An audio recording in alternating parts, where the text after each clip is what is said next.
나는 종종 이런 이야기를 들으면 가슴이 먹먹해진다.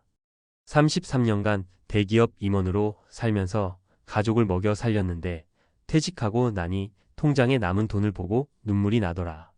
이건 누가 먼 나라 얘기가 아니다. 우리 주변에도 나일 수도 있는 얘기다. 많은 사람들이 이렇게 생각한다. 대기업 임원까지 했으면 노후는 떵떵거리며 살겠지. 하지만 현실은 다르다. 퇴직금이 아무리 많아도 매달 들어오던 월급이 사라지는 순간 삶이 송두리째 바뀐다. 임원 자리에서 받던 월급은 사실 내 돈이 아니었다. 퇴직하자마자 그걸 실감하게 된다. L그룹에서 33년간 일한 박 이사님의 이야기가 그렇다. 40이 넘어서 임원이 된 뒤엔 회사에서 귀한 사람 대접을 받았다. 연봉은 2억을 훌쩍 넘었다. 하지만 평생 회사만 바라보고 달리느라 노후 준비는 뒷전이었다. 월급이 잘 나오니 아이들 유학 보내고 좋은 차 바꾸고 큰 집으로 이사했다. 돈이 부족하면 또 나오니까라고 안심했다. 그게 착각이었다. 퇴직 후 통장을 보니 남은 돈이 생각보다 적었다. 퇴직금에서 세금 떼고 빚 갚고 나면 쓸 수 있는 돈이 얼마 없었다. 그걸로 앞으로 30년을 살아야 한다는 걸 깨닫는 순간 눈물이 났다고 한다. 내가 이렇게 가난할 줄이야. 이게 대기업 임원의 현실이다. 두 번째 이야기도 비슷하다. SK그룹 계열사에서 30년간 일한 김 부장은 성실한 사람이었다. 부지런히 승진했고 마지막엔 부장으로 퇴직했다. 퇴직금 3억이 들어왔다. 이 돈이면 한동안은 걱정 없겠지 싶었다. 하지만 아들 결혼 자금, 딸 전세금 보태주고 나니 순식간에 1억이 사라졌다. 퇴직 후에 매달 국민연금이 90만 원 정도 들어왔다. 부부가 살기엔 턱없이 모자랐다. 결국 63세에 편의점 야간 알바를 시작했다. 김 부장은 이렇게 말했다. 회사 다닐 땐 나도 폼 좀 잡았다. 근데 지금은 하루 8시간 서서 젊은 친구들한테 어서 오세요. 인사하는 내 모습이 너무 서글프다. 세 번째 사례는 조금 다르지만 시사하는 바가 크다. 현대자동차에서 35년간 근무하고 60세에 퇴직한 이 상무님. 퇴직 전까지는 노후가 불안하지 않았다. 왜냐면 집이 있었고 퇴직금도 꽤 나왔다. 문제는 지출을 못 줄였다. 주변 시선이 있었다. 상무님 댁인데 국산차는 좀 그렇지 않나? 퇴직했다고 갑자기 한우 대신 삼겹살이야? 그래서 외식비, 교통비, 경조사비가 줄지를 않았다. 몇 년 새 통장이 비어갔다. 결국 주택연금을 신청했다. 이 상무님이 이런 말을 했다. 내가 부끄러워서 자식들한테 손 벌리긴 싫었다. 결국 집 담보로 연금 받는데 그래도 이게 마지막 자존심이다. 이분이 마지막에 남긴 말이 정말 아프다. 현직된 회사가 내 전부였다. 근데 퇴직하니까 회사가 아무것도 아니더라. 내 돈도 내 인생도 아니었더라. 이 세 가지 사례는 우리 모두에게 질문을 던진다. 당신은 당신의 노후를 위해 지금 뭘 하고 있나요? 전문가들은 이렇게 말한다. 첫째, 월급이 내 돈이 아니라는 사실을 빨리 깨달아야 한다. 월급이 나오면 그 안에서 생활비를 줄이고 저축하고 투자해야 한다. 이 정도는 써도 돼가 아니라 이건 내 노후 돈이라는 인식을 가져야 한다.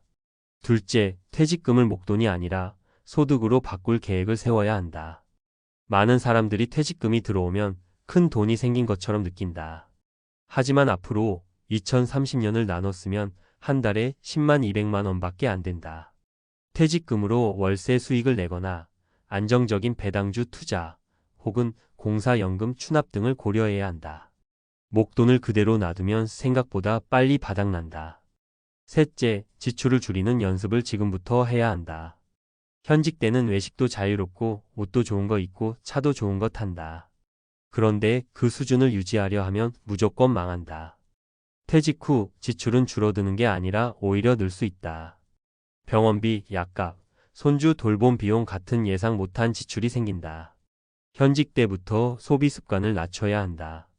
작은 집으로 이사하거나 차를 경차로 바꾸는 훈련이 필요하다. 마지막으로 자존심을 내려놓을 준비가 필요하다. 많은 퇴직자들이 내가 누군데 하는 자존심 때문에 재취업을 포기한다. 하지만 현실은 냉정하다. 지금 60대 재취업 시장은 하루 10시간 이상 서서 일하는 편의점, 마트, 경비, 주차 관리 일자리가 대부분이다. 그걸 미리 받아들이고 체력 관리도 하고 감정 관리도 해야 한다. 나는 이런 얘기를 나눌 때마다 이렇게 강조한다. 퇴직 준비는 돈이 전부가 아니다.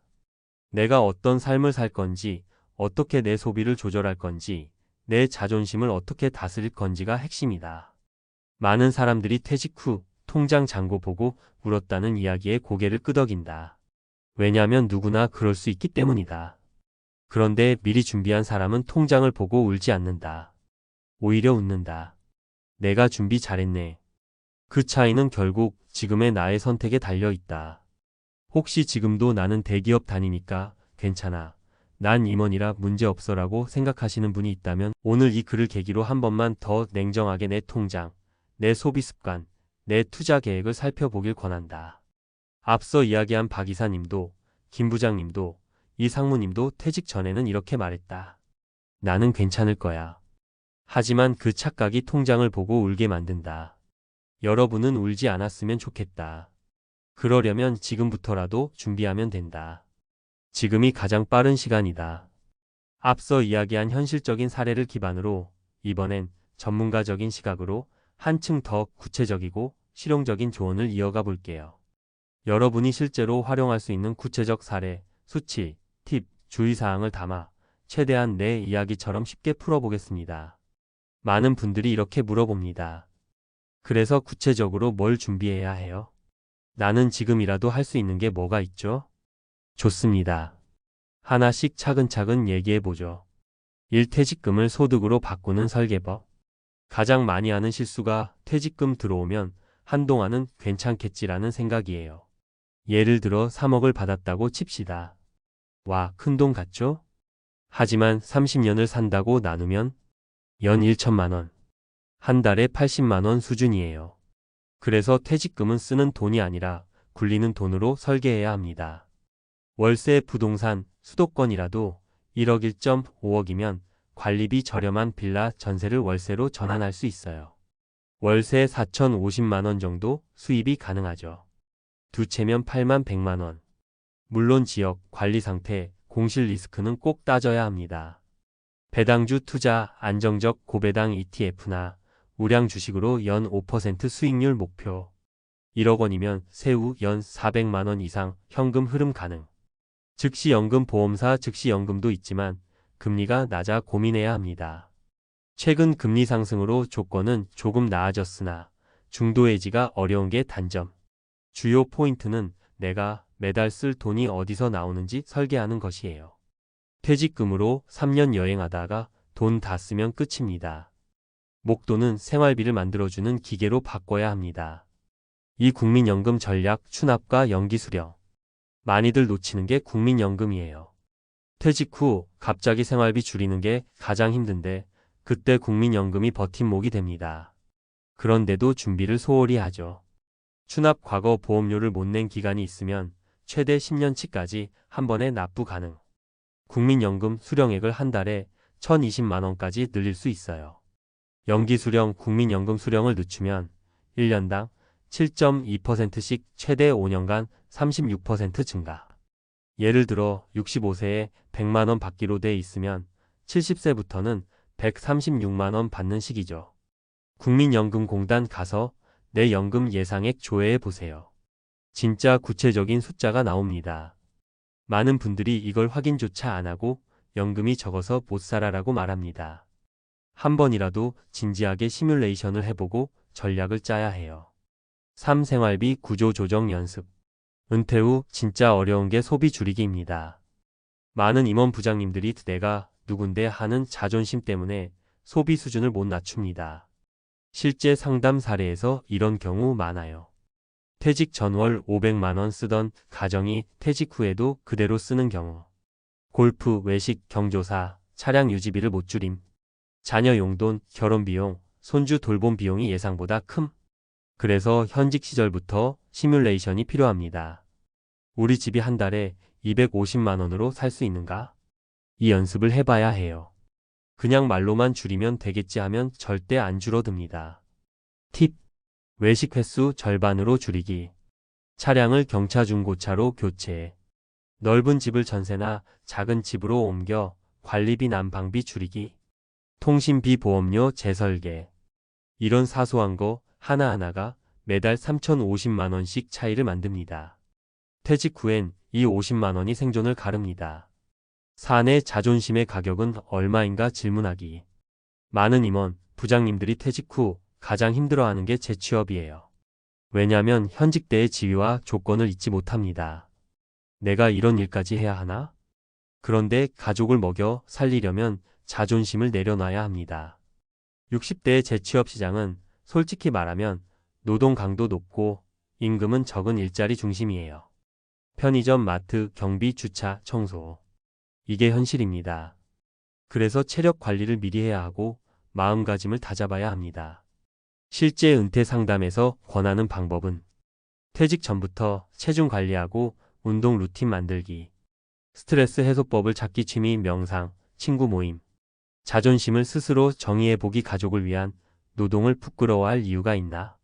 내가 누구를 위해 일을 하나? 이걸 분명히 하면 힘든 일도 덜 서럽습니다. 5. 부동산 전략 점검하기. 많은 은퇴자가 집 한 채만 있으면 된다고 생각해요. 그런데 그게 함정일 수 있습니다. 서울 수도권 아파트라면 주택연금이 가능하지만 감정가가 9억 원 넘어가면 안 됩니다. 주택연금도 대출 끼면 감정가에서 차감. 주택 가격이 떨어지면 자산 가치가 급락. 시골주택, 단독주택은 현금화가 어렵고 거래가 안 될 수 있음. 주택이 내 자산의 7,080%를 차지하는 구조라면 위험합니다. 실제로 상담하면 이런 얘기를 자주 들어요. 집은 8억짜리인데 생활비가 없다. 이게 바로 유동성 부족입니다. 팁.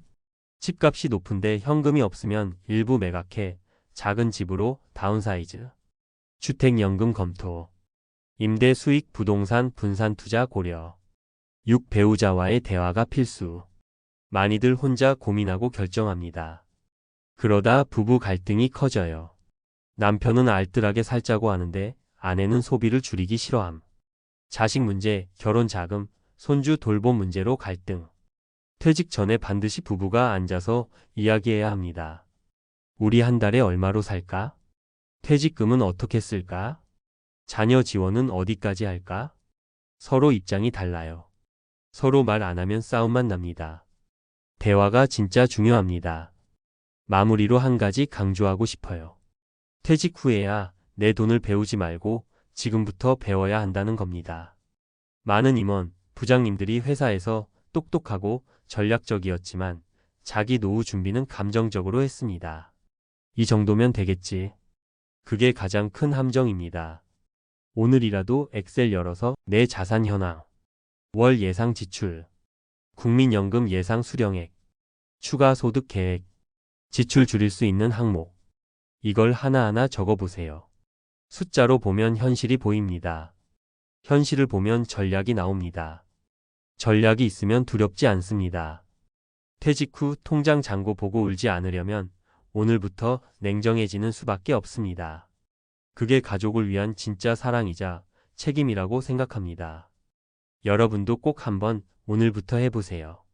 지금이 가장 빠른 시간입니다.